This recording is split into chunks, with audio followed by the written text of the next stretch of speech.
Bueno, muchas gracias. Es suficiente. Me siento honrado, halagado. Veo gente muy variopinta. Y veo al mismo tiempo personas que están esperando algo. Me llamo Hernán, soy escritor. Desde que tengo uso de razón sabía que iba a escribir. No es una cosa que me ocurrió de grande, ni siquiera a mediana edad, ni siquiera tuve la fantasía de algún día ser escritor. Soy escritor. Creo que la primera cosa que pensé cuando tuve uso de razón tuvo que ver con mentirle a alguien, decir algo que no era verdad. A mi madre, supongo, que era la que estaba más cerca, no lo sé, no tengo ese recuerdo. Sí tengo el recuerdo de la adrenalina que me causaba mentir. Mirar a los ojos a alguien y con la mirada de la certeza decir algo que no era verdad. Lo que me gustaba, lo que me generaba como unas hormigas en el cuerpo. Yo no sabía que eso era ser escritor. Mis padres tampoco lo sabían y por eso me pegaban cada vez que lo hacía. Porque mentir, te dicen, está mal. Mentir es lo peor que puedes hacer como ser humano. Decirle a otra persona, a un hermano, a un padre, a un amigo, algo que no es, está penado socialmente. Sin embargo, yo de chico veía que la realidad, las cosas tal y como eran, me aburrían muchísimo. Me sigue pasando. Abrir un periódico, escuchar un informativo o la radio, personas explicando cómo está el mundo, cómo está el clima. A mí me aburre porque nos hace incapaces de sospechar que podemos mejorar como especie, por ejemplo. Prendemos la radio y lo que dice no es bueno, es la realidad. En cambio, yo cierro los ojos, ahora que tengo 52 años, pero también cuando tenía 7.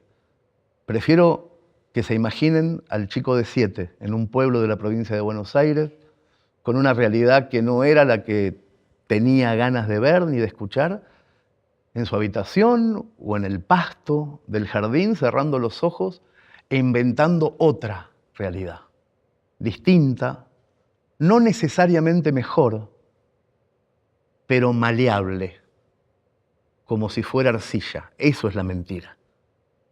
La mentira, cuando no tiene como objetivo engañar al otro para hacerlo peor, la mentira cuando no tiene como objetivo hacerse uno mejor de lo que es, la mentira cuando tiene como único objetivo el disfrute del otro, hacer emocionar o entristecer o reflexionar o reír, se llama literatura.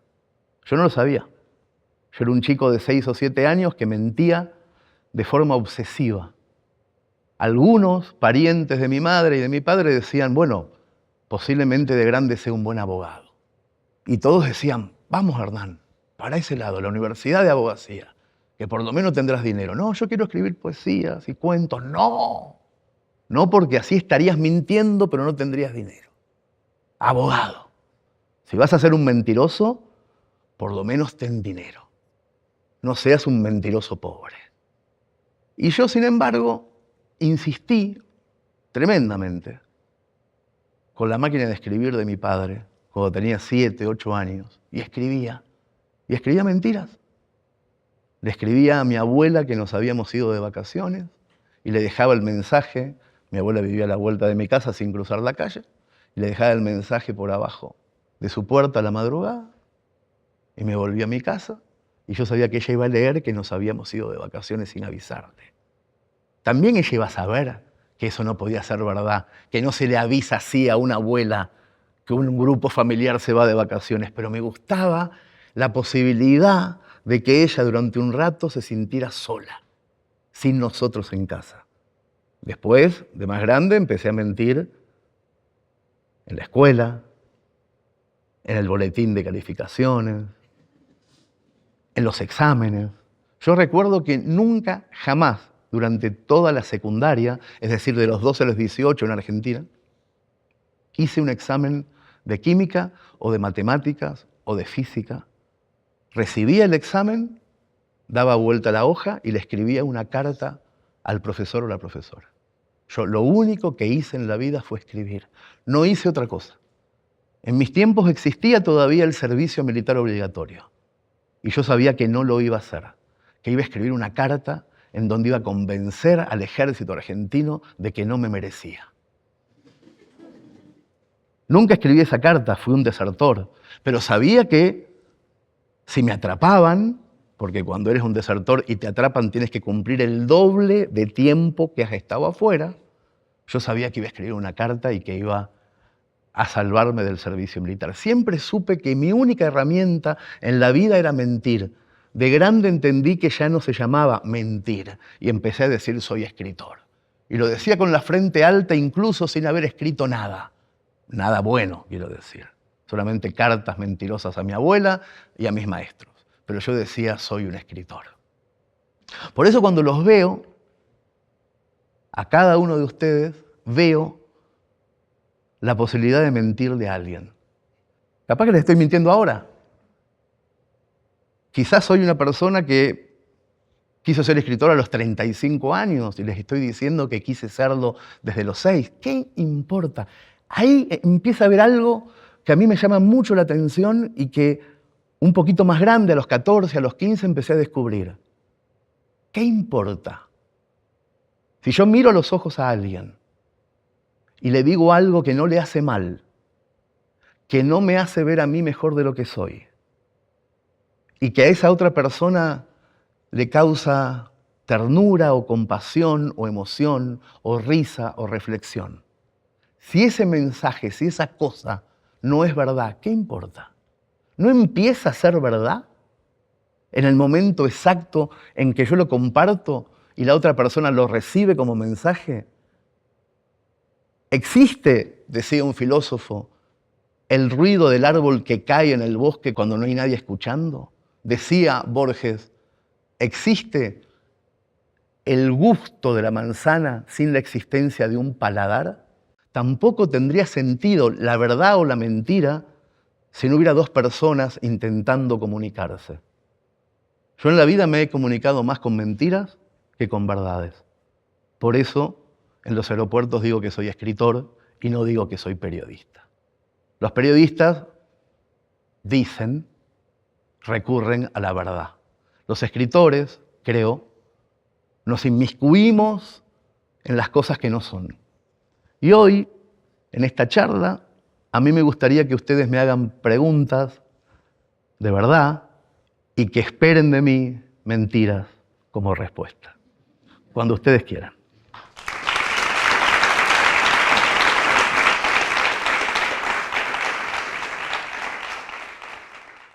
Hernán, hace tiempo usted escribió un texto que emocionó profundamente a Messi, al futbolista. ¿Podría, por favor, contarnos esa historia? Yo creo que ahí hay un gran ejemplo de la mentira como función literaria. Yo hacía unos 6 o 7 años que ya no escribía. Voy a empezar contando la historia un poquito más para atrás porque tiene importancia, por lo menos en mi vida personal. En el 2015 yo sufrí un infarto agudo de miocardio, casi me muero, y el médico que me salvó la vida me dijo, vuelves a fumar un cigarro y te mueres como un sapo. Fue muy claro y muy técnico.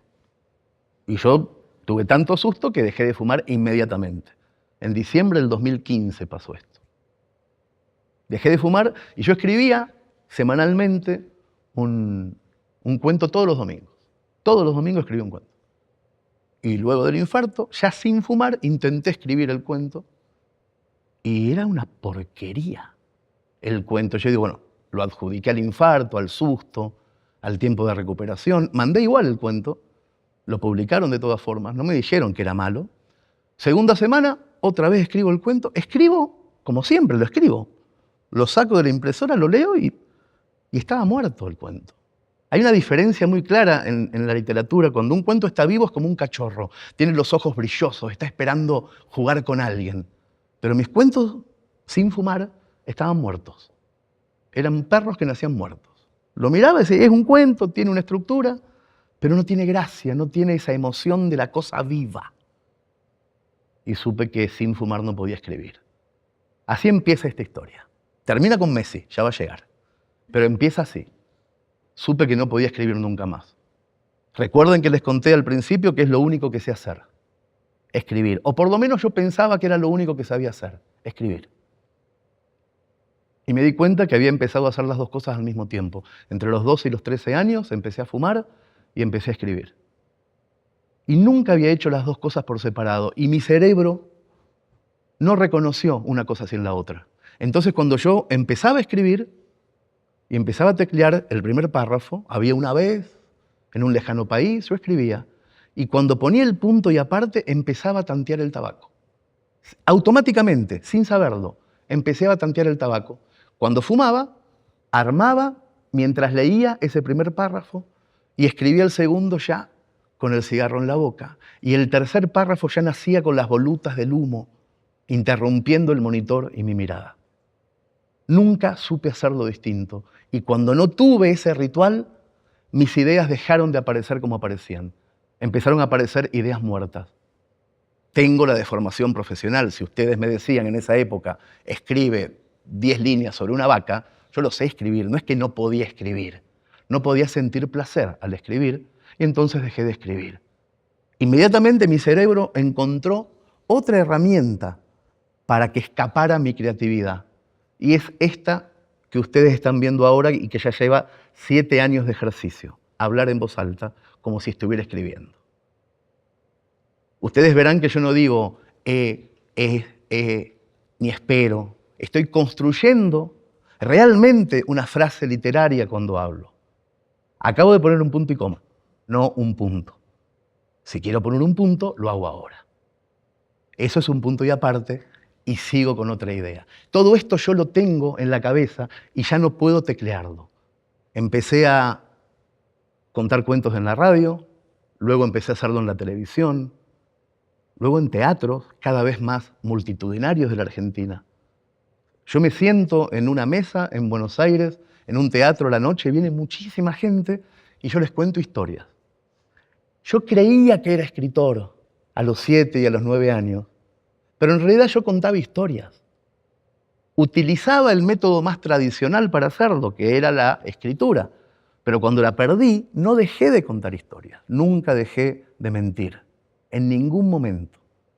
Y desde el año 2016, después de este infarto, empecé a contar historias en voz alta, pero ya nunca más a escribirlas. No sentí más en la yema de los dedos esa adrenalina maravillosa, que además empecé a echar de menos, que es la necesidad de que los dedos le digan al teclado lo que mi cerebro piensa.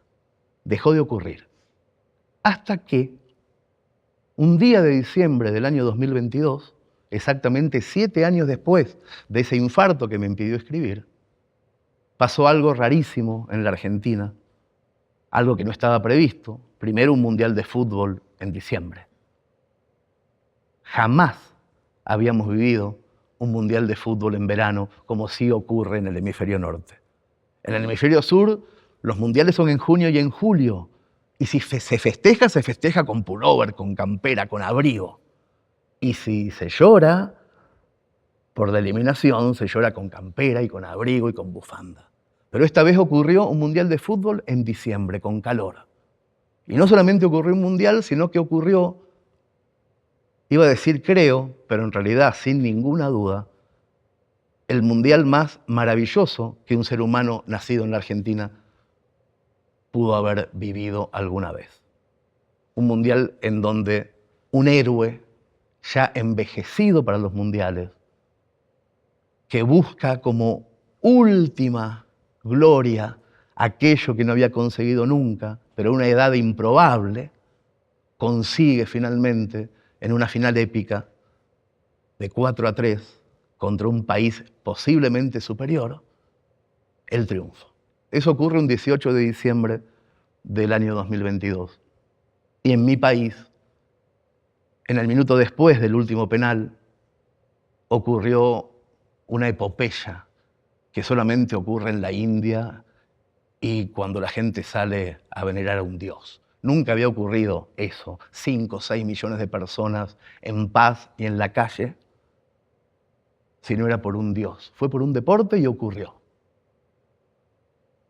2 días después de ese día increíble, los jugadores volvieron desde Qatar a la Argentina en una madrugada en donde no había ningún argentino durmiendo. A las 2:30 de la mañana todos estábamos despiertos con los ojos así, mirando como en cadena nacional, no importaba si cambiabas los canales, todos los canales mostraban un avión del que se estaba abriendo una puerta y del que estaba bajando, sobre todo este héroe. Los anteriores campeonatos mundiales de la Argentina habían tenido 2 héroes. Mario Kempes en 1978 había conseguido el triunfo para la Argentina con 23 años. La segunda vez, Diego Armando Maradona en 1986 había conseguido ese mismo triunfo con 26 años. Lionel Messi tenía 35. Ningún jugador de fútbol de ningún equipo consiguió hacer campeón a su país con más de 32. Lionel Messi tenía 35. Era imposible y lo consiguió.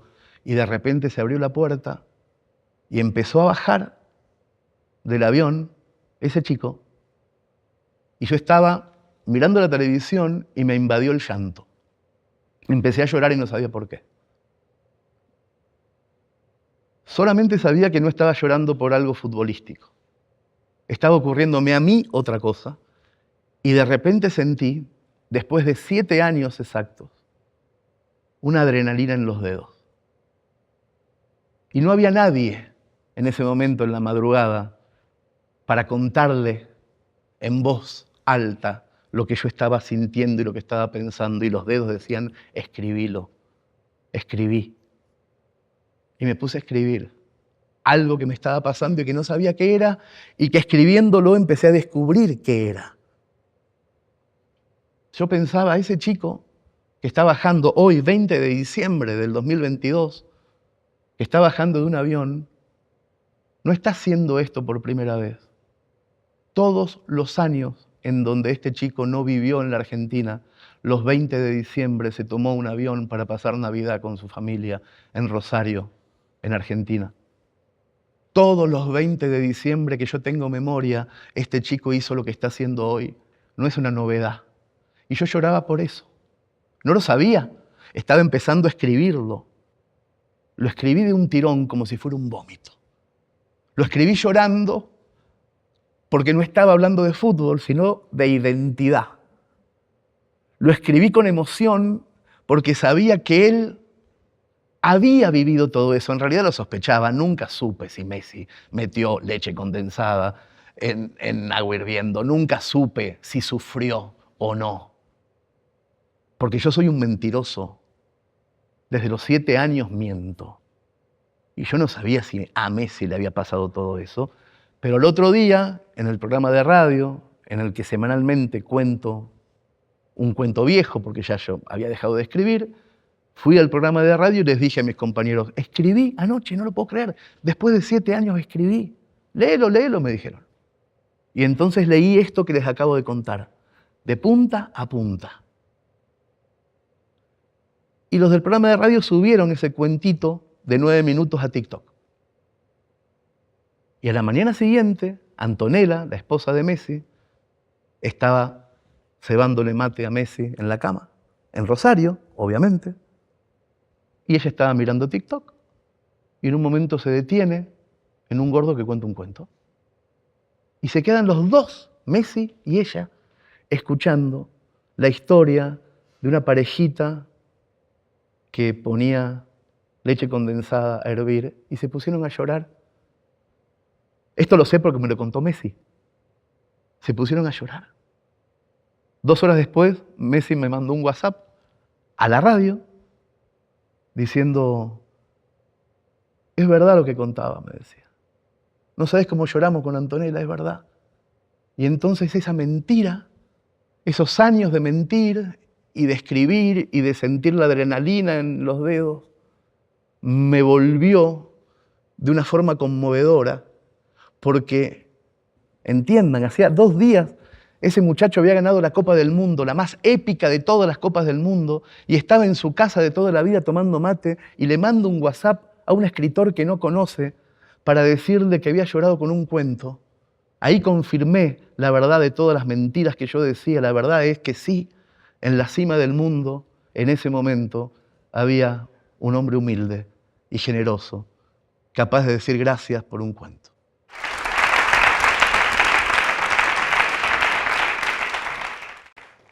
Hola Hernán, soy Luis. Durante tu vida has escrito cientos de cuentos, decenas de libros, has hecho película, teatro y aunque eres joven, ¿cuál sería tu legado más importante y cómo te gustaría que te recordaran? Es verdad que tengo mucha obra en diferentes formatos. Yo creo que en un punto, primero que nada, me gusta jugar. Cuando hablábamos al principio de la mentira es un juego cuando no tiene daño, cuando no hace mal a nadie. Y respecto al legado, yo sé exactamente qué es lo que quiero. Siempre lo supe. Nunca supe que siempre lo había sabido. Y en este caso tiene que ver con mi padre. Y te voy a explicar por qué reproduzco permanentemente una imagen. Voy a contar primero la imagen. Una persona que me manda un mail, por ejemplo, diciéndome que no tenía ningún vínculo, ningún tema en común con su padre o con su madre, y que desde el momento que empezaron a escuchar cuentos míos empezaron a tenerlo. Una mamá que me dice por la calle que leyó un libro mío y se reía tanto a carcajadas que su hija de 15 un día buscó en la mesa de luz ese libro para ver qué decía y terminaron hablando de eso y que no tenían tanto en común. Cada vez que ocurre eso, hay algo en mí que salta de alegría. Cada vez que pasa eso, vuelvo a escuchar por primera vez a mi papá riéndose en el baño con un texto que yo había escrito en el diario de mi pueblo. La primera vez que él me leyó, la primera vez que él entendió que lo que yo escribía podía ser divertido. Mi papá y yo teníamos una relación muy deportiva. Él solamente hablaba de fútbol. Y entonces yo tuve por mandato que ser fanático de fútbol. Nunca me gustó el fútbol. Me gustaba charlar con él. Era espantoso no poder hablar con la persona que más querías en el mundo de lo que más te gustaba en la vida y tenías que hablar de Racing nada más y de fútbol. Yo empecé a escribir en un diario de Mercedes crónicas deportivas. Era mi manera de decirle, te voy a contar lo que pasa en el deporte. Y él las leía. No le parecía ni bien ni mal. Nunca hizo un gesto de qué bien lo que estás haciendo, qué bien que estás cobrando dinero por esto. Nada. Pero mi papá admiraba muchísimo el humor al mismo tiempo. Y entonces un día dije, voy a hacer otra cosa. Voy a hacer una crónica deportiva, pero con humor. Voy a poner chistes de los que él hace en lo privado. Mi forma de humor es la de mi papá. Cuando ustedes se reían en otra de las respuestas de cosas que están en mis libros, esa forma de humor es de mi papá. Yo un día la empecé a utilizar y un viernes, saqué una crónica en el diario y dejé el diario arriba del canasto de la ropa en el baño, que era el único lugar donde mi padre leía, el diario del pueblo. Y un día mi padre dijo, ¡ay, qué ganas de cagar! Y se fue al baño. Y yo me senté al costadito del baño. Me senté. Y a los 6 minutos escuché.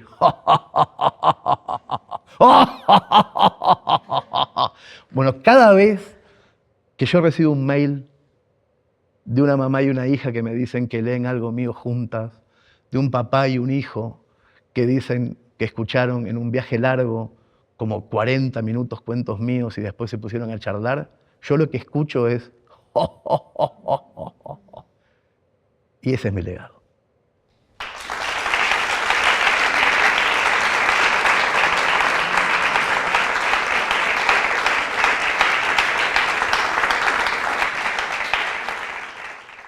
Hola Hernán, sabemos que en Argentina en un programa de radio preparas un cuento de lo que el público te va pidiendo. Nos gustaría que nos contaras un poco.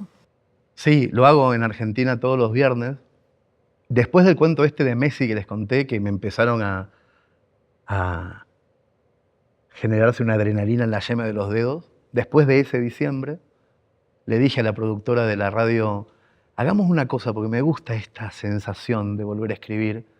Y ya claro, estoy en muchas cosas al mismo tiempo, entonces no tengo la capacidad de organización, de tener un día preparado para escribir. Le digo, hagamos esto, los viernes cuando voy a la mañana, hagamos una mesa de oyentes en donde me tiren temas, historias, fragmentos, cositas, lo que sea. Y yo me alquilo un departamento al lado de la radio todos los viernes. Y desde las 10 hasta las 12 me veo en la obligación personal, intransferible, de escribir una historia y leerla a las 12:20 en el mismo programa. Y la prueba de vida de que la escribí en directo es que voy a hablar de las cosas que me propusieron en ese momento. Empecé a hacerlo y la diversión que me empezó a generar eso, como una nueva juventud de escritura. Yo escribía muchísimo cuando era chico. Y cuando me vine a vivir a España, a los 29 años, dejé de escribir porque pensé que me tenía que poner a trabajar, iba a tener una hija. No era mi medio de vida la literatura, en absoluto, pero para nada era mi medio de vida. La literatura siempre había sido algo divertido para mí, pero nunca pensé que iba a vivir de eso. Me divertía demasiado como para que sea un medio de vida. Yo siempre había visto a mi padre volver contento del tenis y triste de la oficina. Y para mí era así. Si te dejaba dinero, volvías triste. Y si volvías contento, era hobby. Y un día me pasó que no. Un día me empezó a pasar de que lo que hacía era al mismo tiempo mi medio de vida. Y esto pasó aquí en España, con internet. Empecé a escribir en internet, como hobby. Y un día me empezaron a llamar editoriales y empezó a ocurrir algo. Algo que yo no sabía bien qué era y no sabía si me podía sacar el pijama del todo o dejármelo para siempre. No sabía si era una racha que iba a durar un año y después tenía que volver a mis trabajos de mierda o si eso iba a continuar. Pero escribí, nunca dejé de escribir, nunca dejé de escribir. Y escribía con muchas ganas, hasta este infarto que les conté en donde tuve que dejar de escribir. Y esto que estoy haciendo ahora, los viernes, a la mañana, en Buenos Aires, tiene esa misma fuerza que tenía al principio el mundo de los blogs, en donde vos escribías en 2003 un texto y había gente esperando, mucha. En mi caso pasaba eso, yo escribía unas historias y por las IP de los usuarios veía cuánta gente había esperando. En la radio pasa lo mismo. Yo a las 9 escucho un montón de frases aleatorias y voy armando en mi cabeza algo que luego salgo de la radio, me siento 2 horas y se arma como un puzzle en mi cabeza una historia nueva que tengo que leer además con ciertos matices. Algunas son de terror, otras son de llorar, otras son de amor, otras son cómicas. Estoy escribiendo un libro que se llama Cuentos Contrarreloj, con todas estas historias. Y el libro ya está, por ejemplo, en preventa, ya lo puedes comprar. Sale el 15 de diciembre y yo ahora, en esta época, voy por la historia 20 y pico y en diciembre termino y lo publico. Esa facilidad es hija del juego, de no estar haciendo las cosas en serio, de hacerlas para jugar de verdad. Es mi única manera hoy de poder producir historias nuevas. O las digo en voz alta como estoy haciendo ahora, que estoy contándoles algo que nunca había pensado y lo estoy contando por primera vez, o tengo 2 horas para hacerlo los viernes a la mañana. Son mis 2 maneras de volver a ser productivo. Y me fascina, porque encuentro en ese corset, en esa especie de jaula del soneto, en esa reglamentación arbitraria pero necesaria, encuentro un juguete. Me levanto a la mañana y digo, ¿qué día es hoy? Es viernes. ¡Ay, qué suerte! O me levanto y digo, ¿qué día es hoy? Es jueves. ¡Ay, tengo función a la noche! Voy a poder hablar en voz alta. Es mi juguete, sigue siendo ese juguete del chico de 7 años que se levantaba a la madrugada, escribía una carta mentirosa a su abuela, daba la vuelta a la esquina y la tiraba por abajo de la puerta del zaguán. Ese mismo juguete es el que tengo hoy.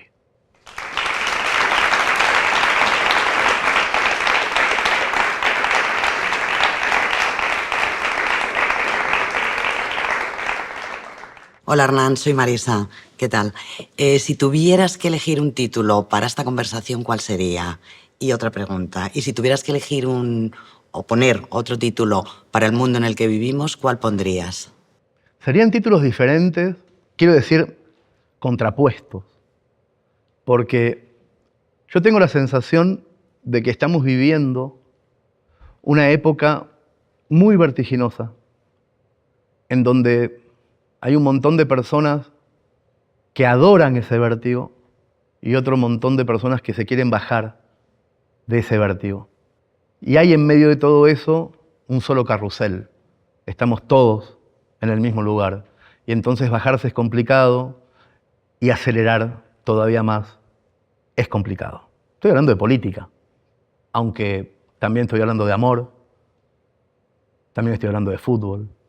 Pero si nos fijamos bien, imaginemos este círculo lleno de personas que se empieza a mover, y algunos dicen, más despacio, por favor, y otros dicen, no, más rápido. Y se genera un debate, un problema, una grieta, una dicotomía, una polarización. Estamos viviendo en un mundo tremendamente polarizado, muchísimo más que en otras épocas del mundo, porque somos muchísimos más los que estamos conectados a la realidad. A una realidad que a veces nos informa y la mayoría de las veces nos desinforma. Por eso, el título para el mundo en que vivimos tiene más que ver con la verdad, con encontrar una óptica parecida para vernos, que me parece que es el gran problema que tenemos. Y si tuviéramos que buscarle un título a esta conversación, tiene que ver muchísimo más con la mentira, porque hoy hicimos un juego literario. La realidad es espeluznante. Si miramos objetivamente lo que está pasando en el mundo, vemos que hay un grupo enorme de personas que está desatendiendo el grito desgarrado de otro grupo que dice, vamos más despacio, por favor, que nos vamos a chocar contra todas las cosas. Estoy hablando de política, de amor, del clima, no importa, ¿de qué? No estamos viendo todos la misma verdad. No estamos viéndola. Y puedo llegar a suponer incluso de que no hay maldad en ningún grupo. Obviamente, en el interior pensamos que sí. Sí, los otros son los malos. ¿Cómo no se dan cuenta? Pero los otros también, por la razón que sea, porque les pegaron mucho de chico, no importa por qué, también creen en la verdad en la que creen. Y también piensan que nosotros, que somos el otro grupo, estamos equivocados. ¿Cómo vemos la verdad? ¿Cómo hacemos para un día poder ver la verdad? Para asumirnos, para darnos cuenta de que este lugar, en donde estamos todos, algunos pidiendo aceleración y otros pidiendo que nos detengamos un poco, es el único lugar que tenemos. ¿Cómo vemos la verdad? Yo no lo sé. No tengo la menor idea.